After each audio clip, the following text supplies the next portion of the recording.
Mortgage Servicing Office of the President. How may I help you? So we have the package that you sent, dated October 7th. Are you familiar with the paperwork that we're referencing? Yeah, and I can pull it up on my PC, so we're good. You're the correct person that we should be asking specific questions about it? Yes, you are correct. Okay, because on the paperwork we noticed that it wasn't from your office. It wasn't signed by you, and the phone number to call regarding questions we may have was not your number. So we just want to be sure. It's loss mitigation's number, but it is my responsibility to field any and all questions because I am your personal contact. On paragraph 2 of the letter, the cover letter, paragraph 2, sentence 5, where it states, quote, "This is a period for you to determine how you will be able to resolve your financial hardship." We're wondering if you could clarify that statement for us. Okay. And I read that and I thought, okay, they're going to question that. And I was like, what this is a form letter, okay? So they can't necessarily change the wording to fit every situation.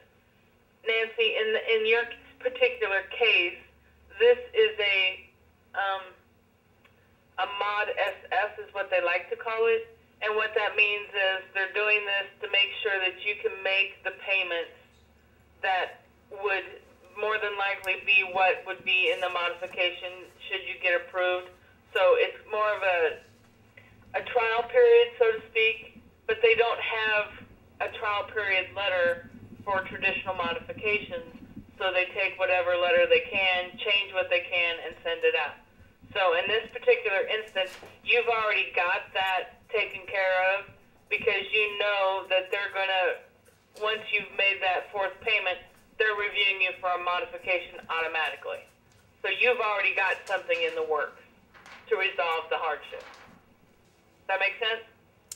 Not quite. I'm not quite clear on that. And probably the reason why I'm not quite clear on that is because we've done this before.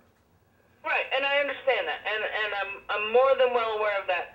But in everything it seems like we're just going back over old ground again. The email that I was sent from the person that reviewed her loan, they specifically stated that this is a trial period so that if she can make these payments, these 4 payments, without any issues as far as her not being able to pay something else, or, this is kind of a test period, is this affordable for you? If it is, then at the end of February or the beginning of February, when you make that 4th payment, they will immediately review you for a modification. So you've already got a resolution to your hardship because we know that if everything stays the same and you make these payments on time, that you will get a modification. The letter goes on to say, in the same paragraph on that letter, it says, "Please sign and return the enclosed financial form so we may continue to explore workout alternatives to bring your loan current." So we're wondering if you could be specific in telling us what other workout alternatives is this statement referencing? And again, in your case, it's not referencing any. It's just that this was the closest letter they could come to, and I know it's not, in the borrower's eyes, that's not correct because you're not getting specifics as to what you want or what their plans are, and it's unfortunate. But in this case, all they're saying is they're going to keep an eye on everything and make sure that those payments are made on time, and as long as they're made on time and your financials don't change in any way, then they will do the final review after February 1st and make sure that everything's good to go into a modification. So again, the verbiage in the letter is poor, but that is the gist of this agreement. Because if it was just like a special forbearance previously, that you've probably had previously, there would be like a balloon payment on the end. And as you can see, there isn't a balloon payment this time, and that's because this is specifically a trial period so that we can make sure you can afford this payment so that we can put you into the modification. Moving to the next page, on the terms and conditions page, the item number 1, it states there, it is necessary that you indicate your understanding and acceptance of the terms of the, quote, forbearance agreement, end quote, and, quote, immediately sign and return, end quote. So, based on everything you've just said in response to our questions so far, neither my mother or I really do understand this paperwork because, as you just admitted, it's really not adequate language to describe what it is we're doing, and in order for her to sign this and agree to this, then the language really needs to be precise, doesn't it? Well, and that's the problem. They don't, like I said, they don't have a specific agreement for what you're working on. They never developed one, so this is close as they can get. If you want, I can put in writing what I just said and send that in a letter to you so you have backup from me, so if something goes wrong, you can say, well, this is what Robin said, and I am more than willing to hold full responsibility for that. Because I'm just concerned that if you don't sign this, that they're not going to give you another option because this is the closest they can come to a letter. And I'm not trying to force you to sign. That's not what I'm saying. That's not what I'm just trying to do whatever I need to do to get you to the point where there can be a modification and you can be happy and not have to worry about it anymore. Terms and the conditions laid out in this paperwork, I really can't accept as this special forbearance plan, because it's not an appropriate response to my repeated requests for a loan modification. What it's saying is this is a forbearance. We're just going to put you again through another 4 months. And what I'm asking for, and what I have been continually asking for, is a modification of my loan or a restructuring of my loan due to the hardship I've demonstrated.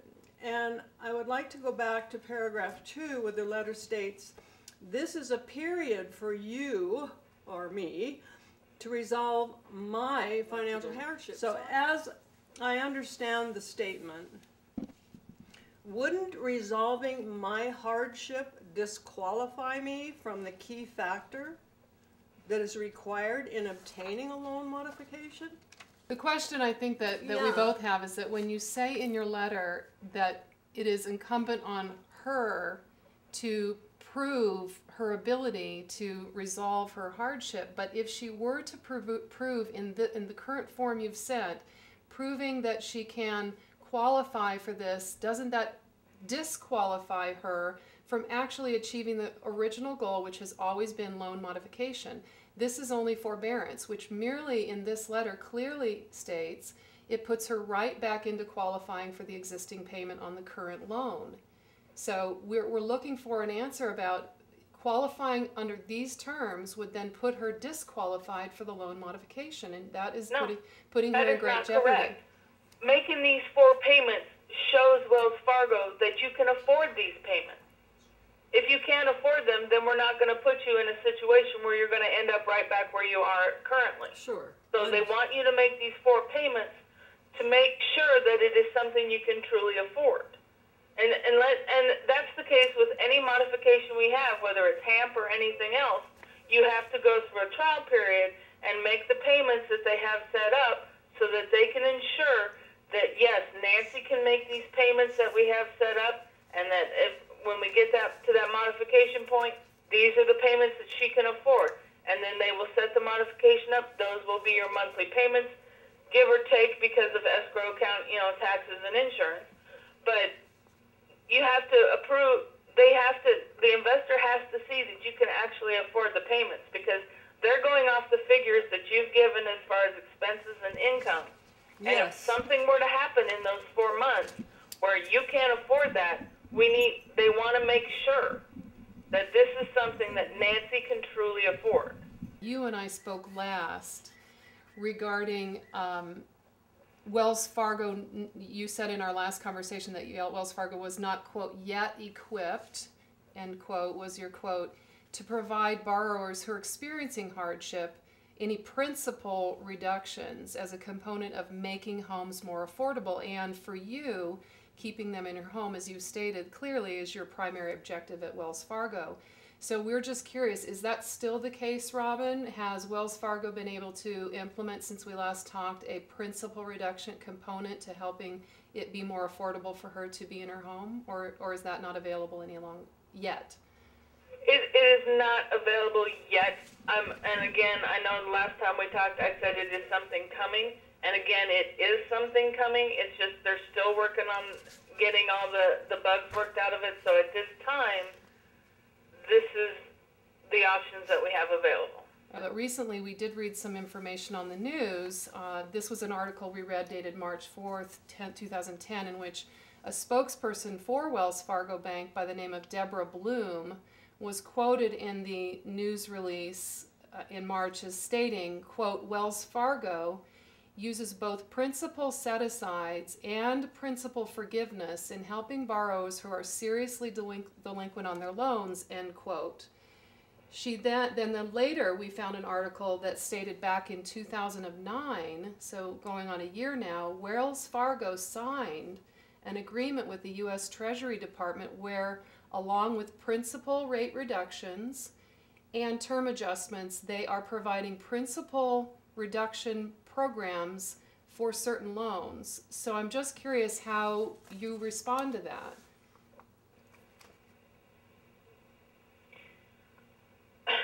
Honestly, let me check one thing first before I go too much further. Let's see. It depends on the investors, and as far as Wells Fargo as a whole, and like the HAMP program and things like that, which is what I believe is what I was speaking on in our previous conversation. HAMP is not. We're not currently doing them through HAMP. And it depends on the investor, and it depends on what state you're in, because some states are considered to be harder hit than others. Arizona being one of them. But they also, when they're looking at things, they're looking at whether or not you're underwater. They're looking at whether or not they can get you to affordability. Mm-hmm. Because if they do a principal reduction in a traditional modification instance, it depends on whether or not they can get you to affordability without reducing your principal balance, because reducing a principal balance or doing a set-aside is a last resort. They do everything else before they will do that. So they reduce interest rates. They extend the term. They do everything like that. If they still can't get you to affordability, at that point they may, and again may, depending on the investor, consider a principal reduction. In this instance, your investor is not doing principal reduction. GMAC, which I did, of course, read that they were. But